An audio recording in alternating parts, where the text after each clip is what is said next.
Probably the most precious moment in my life is when I first saw her come down the aisle, and I lost it up there in the altar for just a little bit. But that's the best moment of my life. It's emblazoned in my mind, her walking up the aisle. July 25th, 1971, Fred Gibson would marry his best friend, Darlene.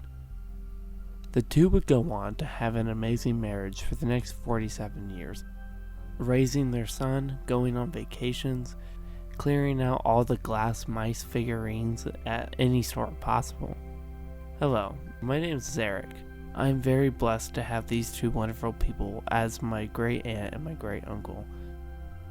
When I was a kid, I would absolutely love when Uncle Fred and Aunt Darlene came around for family Thanksgivings. My uncle would roam the house looking for picture frames that need readjusted because they were crooked. My aunt was the sweetest, softest spoken person who would show you how much she loved you just by the smile on her face and her contagious laugh. Sadly, in 2018, Aunt Darlene passed away due to medical issues. Over the past 3 years, Uncle Fred and myself have grown a lot closer to one another, having deeper conversations than we ever had in our entire relationship. I really enjoyed talking to him about life and other topics, so I thought it was important for me to interview him about his marriage to Darlene and just get to learn more of their story. They lived so much of their life before I was even alive, so there's decades worth of memories that I'm eager to learn about. And I want to get his perspective on his experience about losing your one true love. My fiancée McKenna and I drove down to the house that my uncle has lived in for the past 27 years. It had been 10 years since the last time I was in that house. When I walked in, it was exactly how I remembered it.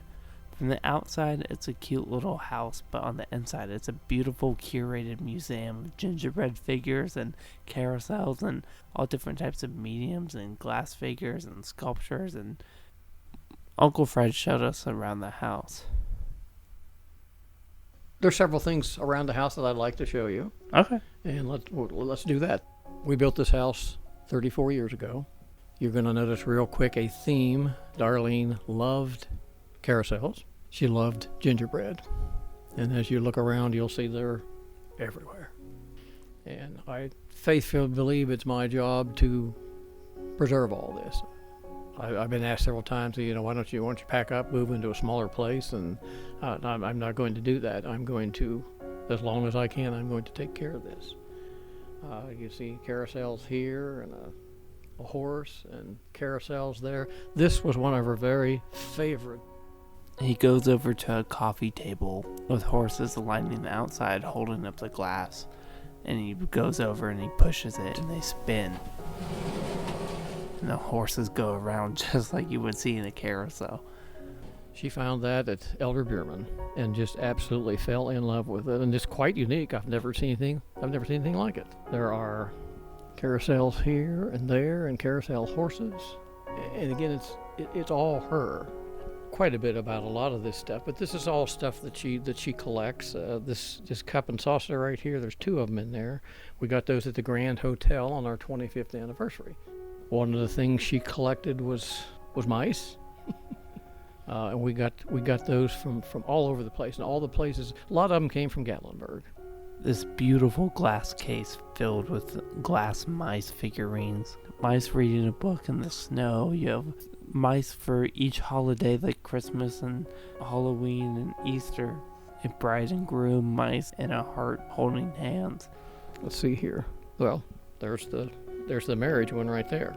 See the bride and groom standing there on right there. There's Christmas. There's all different kinds of holidays on here. More there. This is her gingerbread cookie jar cupboard right here. And those again were collected from all over the place, as was all of this. The whole house has such a cute feel to it. Darlene's presence fills the house more than you would think. Darlene's presence is the house, and you feel that as soon as you walk in. It's like a part of her never left. A part of her stays within that house forever. When he's feeling lonely and he misses her, he can look at those beautiful mice in the cabinet and just have a smile on his face.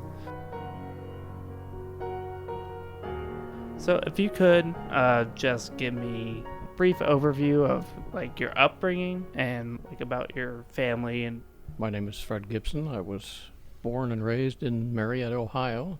August 30th, 1945 is my birthday. It was so important to my mother because I was born right after the war and I was a peace baby. Gotcha. Whatever that meant, I was a peace baby, and it was very important to her. I had two siblings, an older sister who's no longer with us, and a younger sister who's your grandmother, and of course Mom and Dad. And as far as I'm concerned, I had a great life. Mom and Dad weren't rich, but we got everything we could possibly want, and never realized that or had a need to want for anything. It was just a great life. how did you and Darlene meet? Darlene was a school chum of your grandmother's. Did you say chum? Buddies, pals. She was over at the house quite a bit, and that was back in the days when I was not particularly paying any attention to girls, and I didn't pay much attention to her either. But when I got out of the Army, your grandmother thought that it was her duty that I should be set up, and she set me up with Darlene. Yeah. She was responsible for our first dates, and we double dated quite a bit with Jack and Kathy. So I did talk to Grandma, and she said that your first date was a movie. Do you remember what movie that The was? Sound of Music. And how did that date go? The date went fine, since I had a crush on Julie Andrews. I thought she was just swell. So, but the date went fine, and we continued to date, and it just progressed into what turned out to be a 47-year-old marriage. Grandma said that you were hesitant to go on the double date. I guess I wasn't ready for my sister to be setting me up on dates. I figured that's something I probably could handle on my own. But as it turned out, it worked out well. Yeah. Was there a certain moment you knew you were going to propose, or like when did you realize that? There was a time that I realized that I was going to propose. Got Kathy involved again. I told her I wanted to buy a ring, and she said, "Well, you can't go without me because you're stupid that way." So she went with me when I picked out Darlene's ring. Can you tell me about like the proposal itself? How did you propose, and what was her reaction? And her and I were in the house on 8th Street where I had lived with Dad. After I got out of the service, of course, my mother had passed away just before I got out of the service. Dad and I lived there together, and she was with me one night, and we were discussing future plans. And I knew that I wanted to do something to further my education, which was an associate degree in business administration. So I presented all that to her, and said, I'll be away, not far away, but I'll be away for a while, and I want to make sure that you wait for me. Will you marry me? And she said, yeah, she'd do that. It was a 2-year course, but I just doubled up because I was in a hurry to get married. So I did it 1 year. can you tell me about your wedding day and like how it was? And I was just kind of in a fog. Fortunately, everything was organized very, very well. I was happy, but I was like a deer caught in the headlights. His tone changes and his hands and voice start to shake as he's recalling this moment. Probably the most precious moment in my life is when I first saw her come down the aisle, and I lost it up there in the altar for just a little bit. But that's the best moment of my life. It's emblazoned in my mind, her walking up the aisle. McKenna's eyes water up, and I'm fighting back tears as well. Can you describe, try to describe that moment? I was just simply overwhelmed. It's like I was able to block out everything else that was going on and just focus on her. It was almost like a movie, but that's really what happened. And then the wedding was routine. We got through it, and I did try to kiss her early. He said, no, not just yet. It was a very, very long day. We had to. The only thing we had to do was hang curtains when we got there, and we were both just absolutely exhausted, and we went to bed and went to sleep. Any tips being in a marriage? And I suspect we both did it, but you begin to take for granted what you have. Then when you get to a point where you don't have it anymore, you realize that you took it for granted, and you wish you'd have made the times more precious than they were. But the memories I have are just vast. I mean, we did everything. Of course, then Eric came along, and that was a big change. Can you explain that change? Well, we had a brand new baby. You guys know that Eric was adopted. Mm-hmm. We got him when he was 3 weeks old. We had everything ready in the house. He had his own bedroom. We both were involved with the care. My job started to take me away. I worked in several different states, so Darlene had a lot of the responsibility of taking care of the kid. Plus, she still worked. So we had a neighbor right next door who loved babysitting and helped us out that way. So just another whole series of adapting to the situation. How did he impact the family dynamic? Oh, it would just totally change things because while we were both deeply in love with each other and supported each other, our purpose in life at that point was to make sure that he was raised as good as we could possibly raise him. So all of our efforts were devoted towards Eric. Can you talk about the years that she was sick and what she was sick with, and how it impacted you, and the marriage as well, and what you did to help her along through that? To make a long story short, she developed COPD because she was a smoker. It's the one thing that we really argued about through the years, up until a point when she told me just point blank to mind my own damn business that she would quit when she was ready to quit. And she did quit, but it was too late. It was too late. So she got COPD, and it was progressive. She also had ovarian cancer, for which she was a complete survivor of ovarian cancer. We did about a year of chemo, and then 4 more years of follow-up where she was declared cancer-free. So she was a fighter. As time goes on, the lungs get worse. We got to a point where she had to have oxygen for a while, and then oxygen permanently. There was a big machine over in the other room that had a coil that allowed her to go anywhere in the house.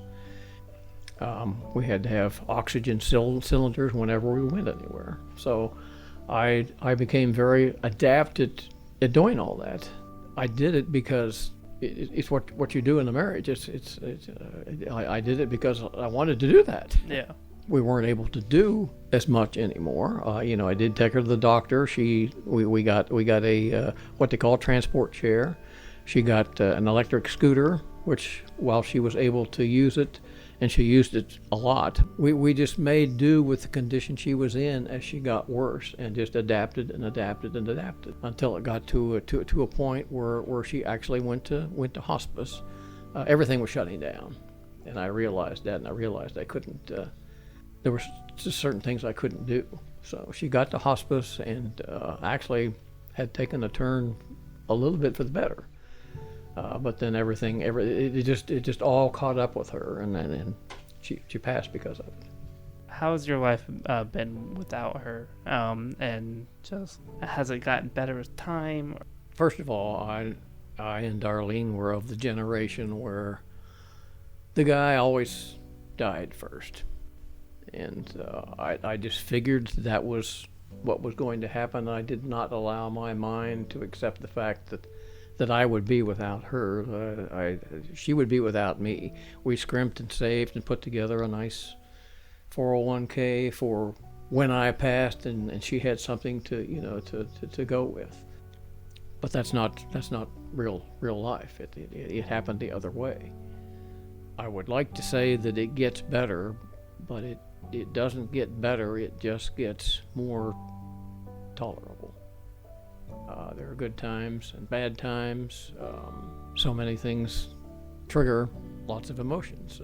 certain music. And our 50th wedding anniversary was this July, and that weighed heavily on my mind because it was something she talked about just endlessly. I mean, what are we going to do on our 50th anniversary? And then, yeah, we're going to make it. And we both did believe until the end that we were going to make it to our 50th anniversary. But she passed away 3 years prior to that.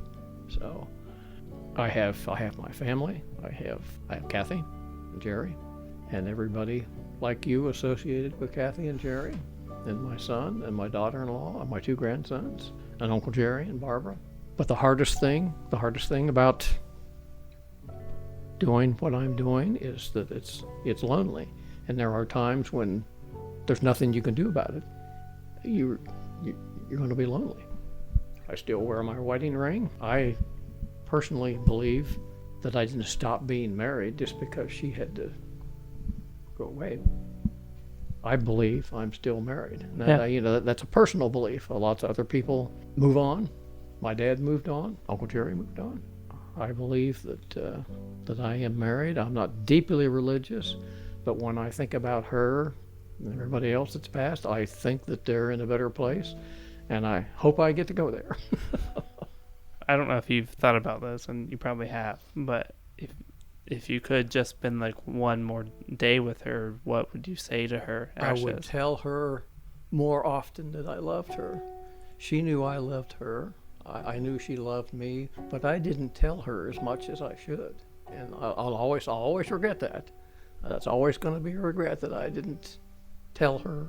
She knew that I loved her, but I didn't tell her enough, and that's my biggest regret. You guys, you're in the circle of life. You guys are just starting, so you have so many years, but don't take each other for granted. Just make sure you say it to each other every single day. This was the moment that I was so grateful that McKenna was there across the table from me. And this is a moment that we both cherished together. And it was a nice reminder that we shouldn't take each other for granted. The past 4 years I've had with McKenna has just been amazing. And we drove home so much more grateful for each other than when we showed up. And that's not what either of us were expecting. Hearing my uncle and his pain, it was heartbreaking but heartwarming at the same time that he had so much love for her. They were meant for each other, and that's who McKenna is for me. She's meant for me, and hearing my uncle speak was so much more than just a story to me, and it meant the world to me that I could even get a glimpse of their decades of their life before I was even a thought. Just a glimpse into their loving relationship is something I want to emulate with McKenna.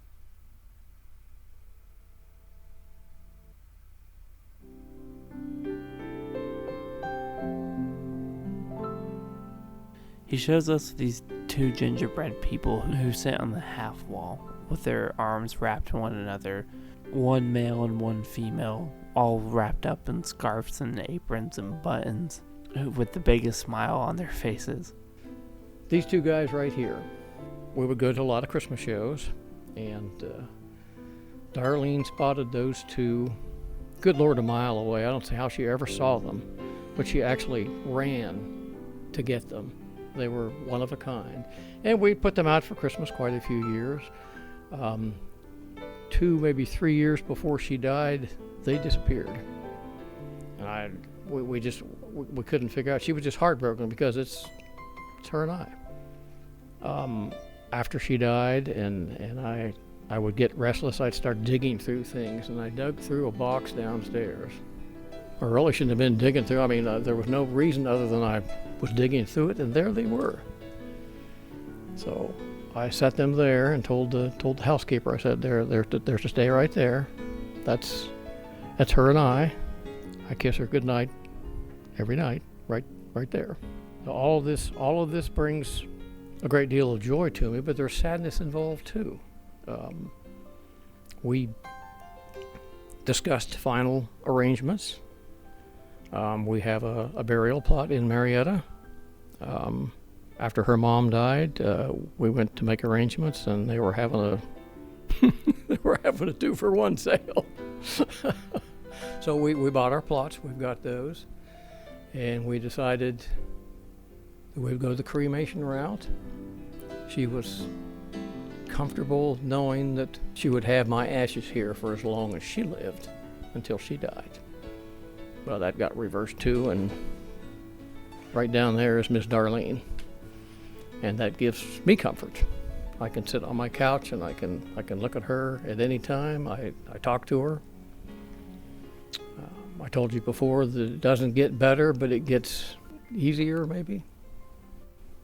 We were married 47 years. She was my best friend and the love of my life, and that'll never change. And the hurt won't go away, but it's offset by all of this, and it's offset by knowing she wanted to go first.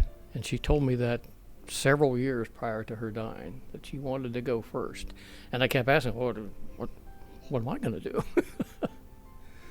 And she just never really answered me. But now I know why she wanted to go first. And I'm glad that happened, so that she doesn't have to go through what I'm going through.